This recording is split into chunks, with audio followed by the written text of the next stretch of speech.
কোটা সংস্কার আন্দোলন দমাতে 2024-এর জুলাই মাস জুড়ে ছাত্র জনতার উপর স্টিম রোলার চালায় আওয়ামী লীগ সরকার।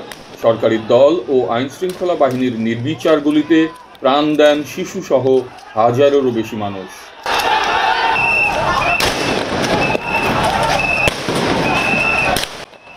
আওয়ামী লীগ সরকারের এমন নারকীয় হত্যাযজ্ঞের প্রতিবাদে 3 আগস্ট বা 34শে জুলাই কেন্দ্রীয় শহীদ মিনারে বিক্ষোভ সমাবেশের ডাক দেয় আন্দোলনরত শিক্ষার্থীরা।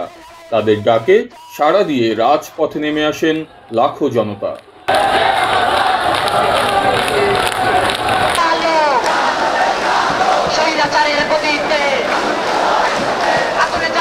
সেদিন লাখো মানুষের পদযাত্রা আর স্লোগানে বিদ্রোহী হয়ে ওঠে রাজপথ।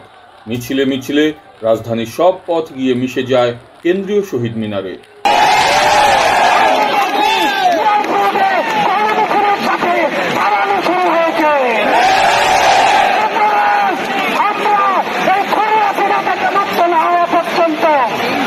ঘড়ির কাঁটায় 3 আগস্ট বিকেল 5টা কেন্দ্রীয় শহীদ মিনারের উত্তাল সমাবেশে সরকার পদত্যাগের এক দফা দাবি ঘোষণা করে শিক্ষার্থীরা। বাংলাদেশের মানুষের জীবনের নিরাপত্তা, সমাজের ন্যায় বিচার প্রতিষ্ঠার জন্য আমরা এক দফার সিদ্ধান্তে উপনীত হয়েছি।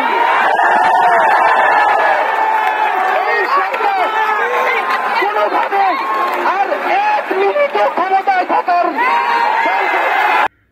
সরকারের সাথে আলোচনার কোনো সুযোগ নেই জানিয়ে হাসিনার পদত্যাগ এবং সবার কাছে গ্রহণযোগ্য ব্যক্তির নেতৃত্বে জাতীয় সরকার গঠনের দাবিতে লং মার্চ টু ঢাকা কর্মসূচি ঘোষণা করা হয় শহীদ মিনারের সমাবেশ থেকে। আপনারা কেউ অফিসে যাবেন না, তবে মাস শেষে বেতন নিতে যাবেন। শিক্ষা প্রতিষ্ঠান সমূহের সকল কার্যক্রম অনির্দিষ্টকালের জন্য বন্ধ থাকবে। প্রবাসীরা ব্যাংকিং চ্যানেলে কোনো প্রকার রেমিটেন্স পাঠাবেন না।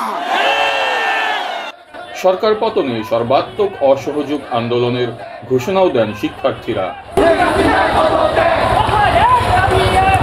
Oliur Rahman Khan, BRS Times.